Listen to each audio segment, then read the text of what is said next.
अपने संसदीय क्षेत्र वाराणसी पहुंचे प्रधानमंत्री मोदी, काशी विश्वनाथ के करेंगे दर्शन, सुरक्षा व्यवस्था सख्त।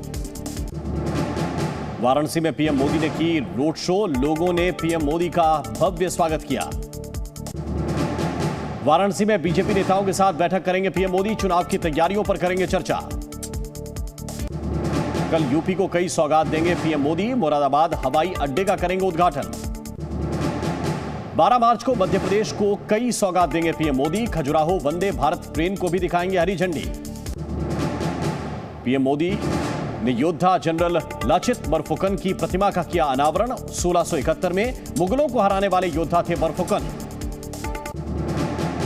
ईटानगर में पीएम मोदी ने सेला सुरंग को राष्ट्र को समर्पित किया। 10,000 करोड़ रुपए की उन्नति योजना की भी शुरुआत की। बंगाल के सिलीगुड़ी में पीएम मोदी ने जनसभा को संबोधित किया। कांग्रेस और टीएमसी पर जमकर बरसे। सिलीगुड़ी से पीएम ने फिर उठाया संदेश खाली का मुद्दा, कहा टीएमसी नेताओं ने किया महिलाओं का अपमान। ममता और इंडिया अलायंस की चुप्पी पर उठाए सवाल। ईटानगर में पीएम मोदी ने रैली को किया संबोधित, कहा हर एक परिवार और हर एक व्यक्ति मेरा परिवार है। ईटानगर में कांग्रेस पर जमकर बरसे पीएम मोदी, विपक्ष पर निशाना साधते हुए कहा विपक्ष को सिर्फ अपने परिवार की चिंता। पीएम मोदी का कांग्रेस पर हमला, कहा कांग्रेस ने हमेशा घोटाला किया, कांग्रेस सुरक्षा से खिलवाड़ कर रही थी। असम के जोरहाट में भी पीएम ने लोगों को किया संबोधित, नॉर्थ ईस्ट के लिए केंद्र की योजनाओं के बारे में लोगों को दी जानकारी, कहा असम में विकास की नींव रखी।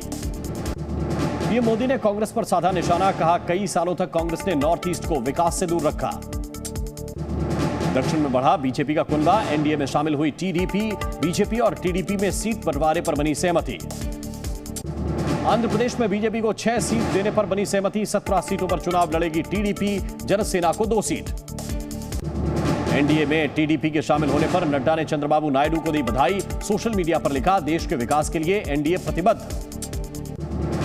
बिहार में एनडीए में सीट शेयरिंग का पेच सुलझा, सूत्रों के हवाले से खबर, चिराग पासवान और उपेंद्र कुशवाहा की नाराजगी दूर।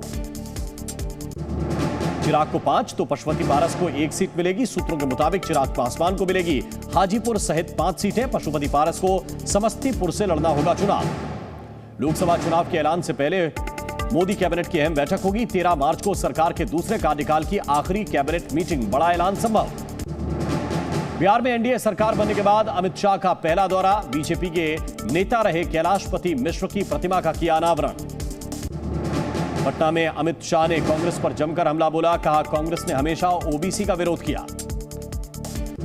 गृह मंत्री अमित शाह ने आरजेडी पर भी साधा निशाना, आरजेडी को बताया भूमाफियाओं की पार्टी। बिहार के माफियाओं को अमित शाह ने दी चेतावनी, कहा अब बिहार में माफियाओं को उल्टा लटका दिया जाएगा। यूपी के मुख्यमंत्री योगी आदित्यनाथ का विपक्ष पर हमला, बोले पहले जय श्री राम कहने पर लाठी पड़ती थी, आज आस्था का सम्मान हो रहा है। राहुल गांधी ने बीजेपी पर साधा निशाना, कहा आदिवासियों को अधिकार नहीं देना चाहती है बीजेपी। बीजेपी ने यूपी विधान परिषद के लिए 7 उम्मीदवारों की लिस्ट जारी की, 4 नए चेहरों को विधान परिषद भेजेगी बीजेपी। पूर्व विधायक अमन मणि त्रिपाठी कांग्रेस में शामिल हुए, कांग्रेस के टिकट पर महाराजगंज से लड़ेंगे चुनाव। हिमाचल सरकार पर मंत्री बीएल वर्मा का बड़ा दावा, कहा जल्द गिर जाएगी कांग्रेस की सरकार, सुक्खू सरकार अंतरकलह से जूझ रही है। दिल्ली विधानसभा को सीएम अरविंद केजरीवाल ने किया संबोधित, बीजेपी पर जमकर बोला हमला। केंद्रीय एजेंसियों की कार्रवाई पर अरविंद केजरीवाल ने उठाए सवाल, कहा बीजेपी विपक्ष के सभी नेताओं को जेल में डालना चाहती है। अखिलेश यादव ने हिटलर से की पीएम मोदी की तुलना, कहा 10 साल हिटलर का भी समय था, इनका भी 10 साल का समय पूरा हो गया। अखिलेश यादव ने बीजेपी पर साधा निशाना, कहा यूपी में हजारों युवा बेरोजगार, पीएम मोदी की गारंटी को बताया जुमला। नेताओं के बीजेपी में शामिल होने पर दिग्विजय सिंह ने बोला हमला, कहा जो लोग बीजेपी में जा रहे हैं वो लोग हमारी विचारधारा के नहीं। दिग्विजय सिंह ने राम मंदिर के उद्घाटन पर भी उठाए सवाल, कहा अपूर्ण मंदिर की प्राण प्रतिष्ठा करना सनातन धर्म के खिलाफ, प्राण प्रतिष्ठा को बताया विनाश का कारण। केंद्रीय राज्य मंत्री अश्विनी चौबे ने महागठबंधन पर साधा निशाना, कहा रिश्वतखोर, बालू माफिया और परिवारवाद करने वाले इंडिया गठबंधन के पोषक। हल्द्वानी हिंसा में शामिल उपद्रवियों के खिलाफ पुलिस की कार्रवाई जारी, पुलिस ने 2 और उपद्रवियों को गिरफ्तार किया। जहाज से लापता नौसेना जवान की खोज जारी, पिछले 11 दिनों से मिला लापता जवान का सुराग, भारतीय नौसेना ने दिए बोर्ड ऑफ इंक्वायरी के आदेश। एनसीबी ने ड्रग्स सरगना जफर सादिक को गिरफ्तार किया, फिल्म प्रोड्यूसर के तौर पर कर रहा था काम। जम्मू कश्मीर के सोपोर में सुरक्षा बलों को बड़ी कामयाबी, आतंकी ठिकाने का खुलासा, मौके से कई हथियार बरामद। एलएसी पर चीन के खिलाफ मजबूत मोर्चेबंदी की तैयारी, भारत ने 10,000 सैनिकों की तैनाती की। एलएसी विवाद पर फिर चीन की गीदड़ भभकी, कहा भारत की ओर से ज्यादा सैनिक तैनात करने से तनाव खत्म नहीं होगा। भारतीय विदेश मंत्रालय का चीन को जवाब, सरहद पर शांति बनाए रखना जरूरी। जम्मू कश्मीर में मौसम बदलने की संभावना, पहाड़ी इलाके के साथ मैदानी इलाकों में बारिश के आसार। पाकिस्तान के 14वें राष्ट्रपति बने आसिफ अली जरदारी, इमरान खान के उम्मीदवार को 230 वोट से हराया। संयुक्त राष्ट्र सुरक्षा परिषद में रूस यूक्रेन को लेकर चर्चा, अमेरिका ने की रूस के हमले की निंदा।